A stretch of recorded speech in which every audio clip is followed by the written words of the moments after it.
Tenemos ahora otra de las directoras del equipo de investigación de este proyecto, en este caso la residente en la Universidad de Sao Paulo, que es Adma Muhana, doctora en filosofía por la Universidad de Sao Paulo, ahí enseña literatura portuguesa desde 2004, pero realizó un postdoctorado en la Collège d'Études de Ciencias Sociales de París, y fruto precisamente de ese postdoctorado es el libro más reciente, que es Uriel da Costa, la SAO portuguesa de Ámsterdam, de 2017.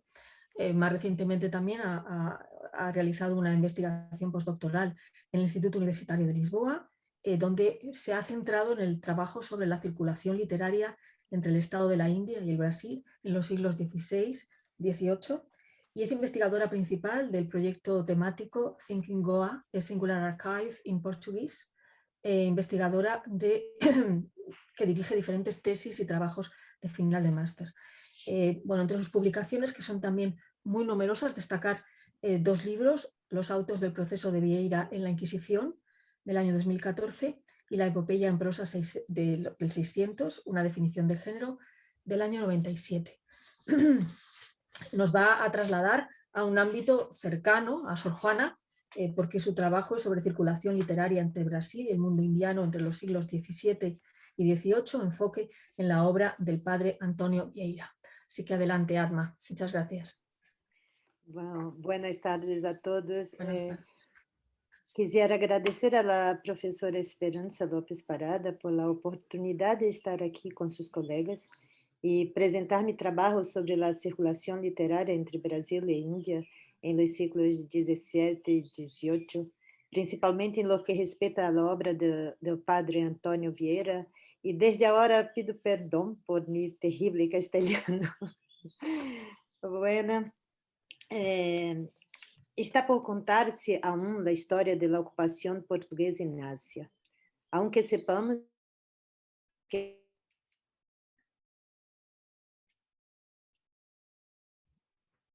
Pues no sé si os pasa a vosotros, a mí se me ha congelado. Sí, se ha congelado Sí. Se ha congelado, Adma. aún assim, Ahora sí, ahora. sí, ahora sí. ahora.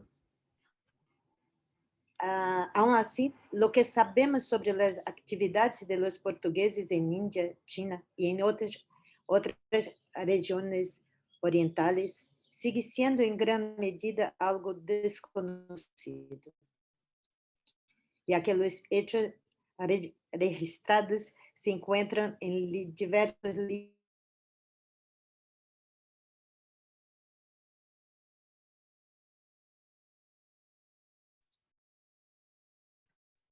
Ay, nos ha vuelto a pasar. Sí, no se escucha. La conexión es muy, No muy escucha. endeble. Quizás si apagamos todas nuestras, incluso también nuestra cámara. Eu vou interromper. Eu vou interromper mi vídeo. Talvez sea mejor. Sí. Sí, quizá, sí. Y nosotros a lo mejor apagamos también las cámaras. Sí, A para ver si con que... eso. Sí, esto puede ayudar. Escusa. Eu vou retomar. Esses livros manuscritos, né, dão como resultado um conjunto extremamente fragmentário e desordenado, disperso em bibliotecas e em fundos bibliográficos de la mais diversa índole, lo que hace prácticamente impossível escrever uma história que não seja parcial e, ao mesmo tempo, repetitiva. É o estudioso que tentar analisar um problema, por ejemplo, el de las relaciones religiosas, administrativas y literarias entre Portugal, India y Brasil en los primeros años del siglo XVIII, tendría que poder visitar archivos en diferentes partes del mundo. En esses lugares, tendría que ser capaz de leer libros manuscritos elaborados en caligrafias de los más variados puños y letras, con tintas ferrogálicas en papel de mejor o peor calidad, y que reunieron documentos incompletos agrupados de acuerdo a criterios muy diferentes entre sí, unas veces en orden cronológico, otras según la toponimia, y otras veces por antropónimos. En general, todos estos criterios aparecen en un mismo códice, dependiendo del propósito de los compiladores y archivadores, sino es que a veces también se puede encontrar la ausencia de criterios en el manojo que hace un libro manuscrito. Organizar dicho material sin la ayuda de trabajos de síntesis realizados con profundidad significa un trabajo frustrante debido a la cantidad de cosas que en todo momento parecen quedar ni siquiera en los márgenes, sino más bien del lado de fuera del archivo. Aún así, de esta masa de documentos podemos extraer algunas constantes, invisibles a primera vista y a menudo invisibles para los mismos redactores. En primer lugar, es necesario tener en cuenta que toda esta documentación escrita obedece a principios retóricos y nunca constituye informes objetivos.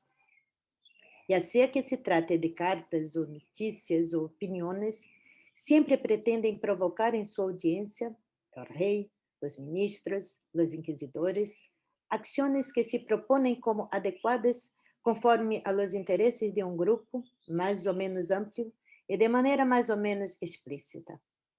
Esto es, no pueden leerse como documentos meramente informativos en los que se hará evidente una realidad objetiva, sino más bien como parte de un debate.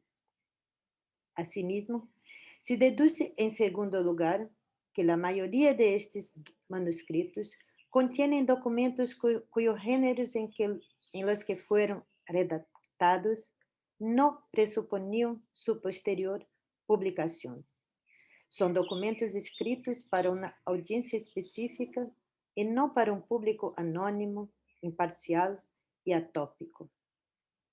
Por lo contrario, están escritos para que los lectores deliberen sobre un tema que, por otra parte, no debe ser del conocimiento de los demás, es decir, el pueblo y aquellos que no están relacionados con la toma de decisiones. Este carácter específico dirigido a una asamblea particular no significa a su vez una ausencia de circulación, como lo han demostrado los trabajos de Fernando Bolsa. En el caso de los documentos enviados desde India o Brasil a Lisboa y viceversa, tenemos varias copias, las segundas copias, en los archivos con las cuales, por un lado, pretendían asegurarse de que los escritos llegarían a sus destinatarios. Y, por otro, se ampliaba el papel de quienes tenían acceso a ellos. Los capitanes de los barcos a los que les fueron entregados, a los piratas de las naciones enemigas. Cuando llegaban a su destino, se proporcionaban otras copias para el público singular al que se dirigían.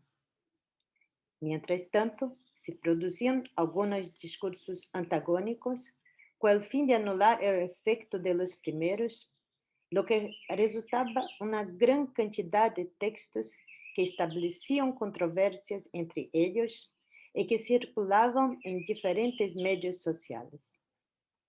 La copia, entonces, operaba como una especie de publicación, aunque diferente de la realizada por la prensa. Es esta concepción retórica del discurso la que nos lleva al tercer aspecto de una investigación basada en manuscritos.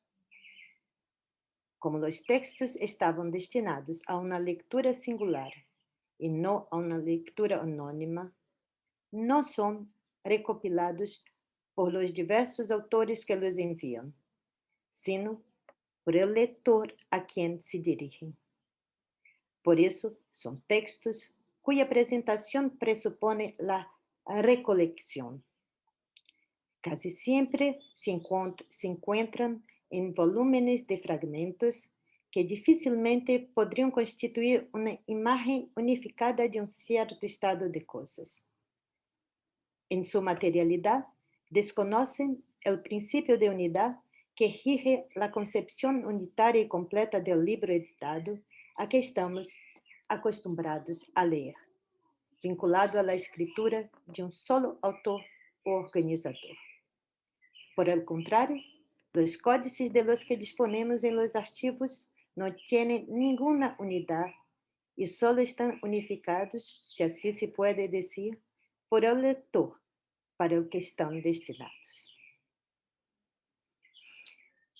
Com estes princípios em mente, foi como nos propusemos ler alguns documentos originários da Índia que involucravam uma disputa de jurisdição entre o arcebispo de Goa, o fraile Agostinho Dom Inácio de Santa Teresa, e alguns membros das ordens religiosas que se implantaram ali, em particular a Companhia de Jesus. Todo o miollo del asunto é muito amplo e passa por la autoridade dos obispos desde o Concílio de Trento, por la presença do jansenismo em Portugal, por el declive de la Companhia de Jesus em la segunda mitad del século XVII, por la disputa sobre as jurisdições em el estado de Índia e por la autoridade de jesuítas como o padre Antônio Vieira, quienes actuaram como religiosos e políticos dentro do Estado português del 17. Com estes antecedentes como telão de fundo, quero centrar-me solo em códice depositado na Biblioteca Nacional de Portugal, titulado Vários discursos em los que estão censuradas algumas declarações contra o arzobispo primaz de Goa, Dom Inácio de Santa Teresa, e outras a seu favor, em el que podemos constatar uma tangência entre letrados da Índia portuguesa e de Bahia de Todos os Santos, capital do estado de Brasil em la época, uma circulação literária que mostra uma certa autonomia entre as duas partes do Império Português a princípios do século XVIII, em relação com a metrópole de Lisboa. São 14 discursos, todos relacionados com controvérsias teológicas entre o arcebispo, os hindus e as diversas ordens religiosas ativas em la Índia. E cito o começo de de estes discursos. Um eclesiástico que em el ano 1725 chegou desde la Índia a esta cidade de Bahia em los barcos que estão anclados en este puerto, com santo celo, quiso informar por escrito em Bahia lo que en la Índia havia conocido, etc. Destaco em particular a controvérsia que teve lugar entre o arzobispo e o padre Manuel de Sá, em el ano de 1720, em Goa, sobre a proposição todas as buenas obras hechas por aqueles que estão em pecado são abominações. Essa proposição havia sido defendida por Dom Inácio e censurada por el jesuíta e novamente sustentada por el arzobispo. La posición de los jesuitas es que las buenas obras tienen una positividad en ellas mismas que las hace favorecidas por Dios. La posición agustiniana, apoyada por el arzobispo, a su vez, es la de que el pecado del individuo contamina todas sus obras, haciendo que sean rechazadas por la divindad. A partir de este conflito, se hicieron patentes diversas opiniones en las que ambas partes confiaron en la autoridad del padre Antônio Vieira para afirmar su posición. Sin embargo, cada uno no estaba de acuerdo con la interpretación dada por el otro acerca de la opinión de Vieira, quien, en el 10º sermón del Rosario, citando a Isaías, declarou que o incienso oferecido por manos sacrílegas era aborrecido por Deus. Vários de los discursos del Códice abordam este tema. Ahora bem, o padre Antônio Vieira é um personagem clave do século XVII português que tem uma imensa importância com respeito ao desempenho da política portuguesa em relação com os colonos, os pueblos indígenas y los negros en Brasil. Como jesuita ferviente, también jugó un papel muy activo en la política religiosa con respecto a los nuevos cristianos y judíos, interfiriendo también en las relaciones diplomáticas con España después del final de la monarquía dual, como todos saben. Además, es conocido el proceso que el Santo Oficio promovió contra él, acusándolo de favorecer el judaísmo y de profetizar un quinto imperio universal bajo el liderazgo de un rey portugués resucitado, Dom João IV, el restaurador de la monarquía portuguesa, lo que sería contrario a la Iglesia Católica y a la Casa de Austria, según la Inquisición. Viviendo en una época en que fueron descubiertas piedras preciosas y oro en las minas de Brasil, Vieira sugiere la transferencia de la capital del reino a la América portuguesa, consciente de las dificultades que Portugal enfrentaba para retener bajo su dominio a Brasil, a África y a Asia, y al mismo tiempo mantener su identidad como Estado soberano e independiente. Las localidades de Asia, bajo la corona de Portugal, que estaban siempre en riesgo, no son objeto de sus reflexiones, excepto en el conjunto de los sermones titulados Xavier dormido y Xavier despierto, que son de los años finales de su vida en el Colegio de Bahía. En dicho conjunto de sermones, sobresale el tema de la misionización de San Francisco Javier en Asia, aunque hay referencias a la misionización jesuita de los indios en general. A pesar de esto, lo que constatamos es que los escritores de Goa, a principios del siglo XVIII, releyeron intensamente los libros de Vieira para demostrar que son los gentiles del Oriente y no los de América los que integrarían el quinto imperio portugués. El arzobispo Don Ignacio, a su vez, estando en Goa, no pierde la oportunidad de equipararse con el jesuita Antonio Vieira, modelo de vida y escritura, y hacer en la habilidad en el uso del lenguaje o en la persecución sufrida por la censura a sus proposiciones por parte del Santo Oficio, o aún en su compromiso de actuar políticamente para liderar el gobierno. Podríamos decir que Don Ignacio busca ocupar con Don João V el puesto de asesor que Vieira había ocupado con su abuelo, el rey Don João IV. En el primer cuarto del siglo XVIII, el recuerdo de Vieira, quien había fallecido en 1697, todavía era fuerte tanto en Lisboa como en Bahía y en Goa.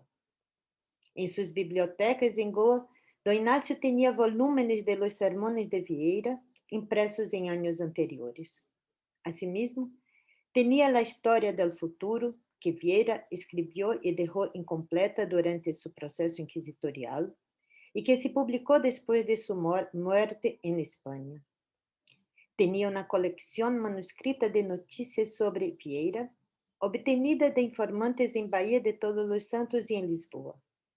Y muy probablemente el arzobispo también tendría una copia manuscrita de la Clavis Prophetarum, que había sido escrita en Bahía y cuyo original había sido enviado a Lisboa después de la muerte de Vieira.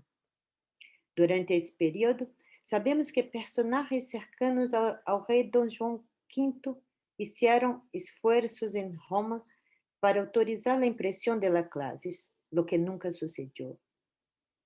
Sin embargo, sus copias manuscritas se multiplicaron, de las cuales había alguna en Salvador da Bahía, en Lisboa, México, Loyola y Roma, y tal vez en Goa.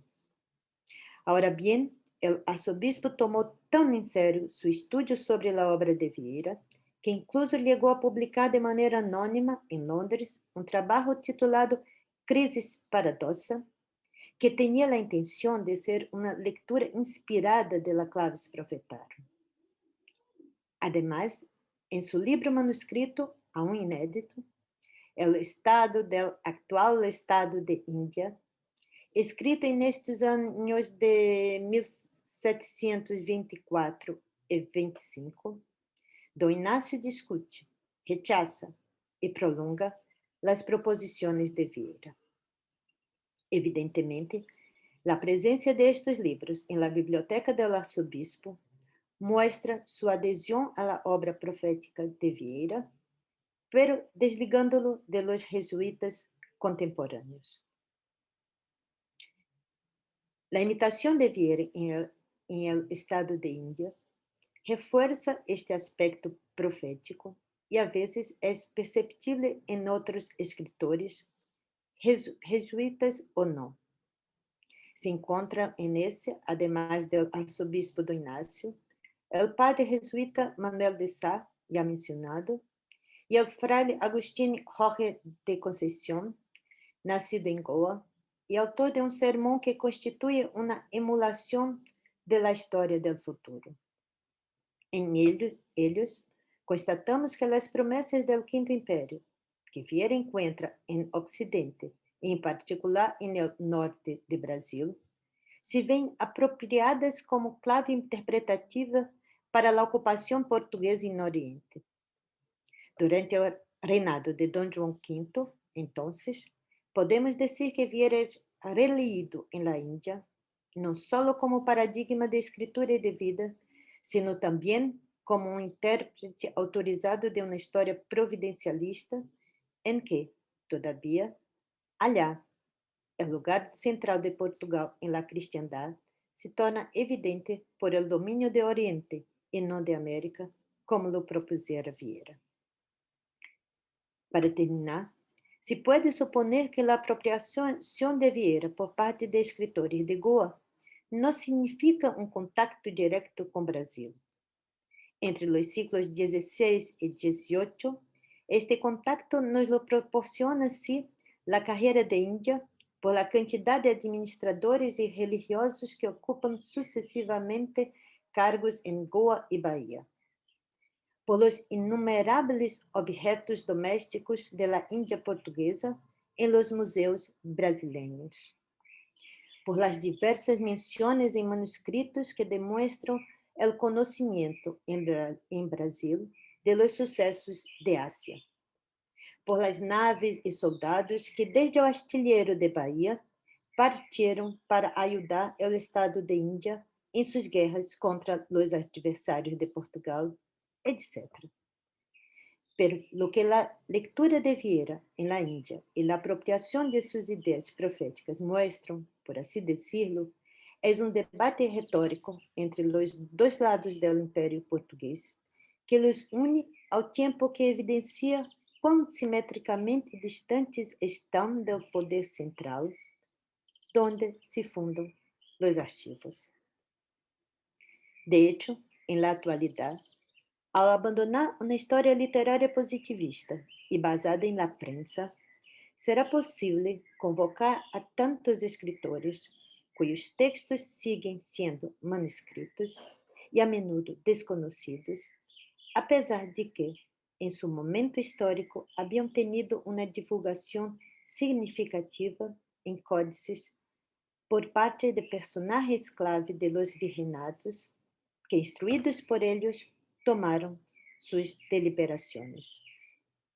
Es por eso que nos parece tan importante traerlos hoy a la luz, a la escena de la historia. Y muchas gracias por su atención.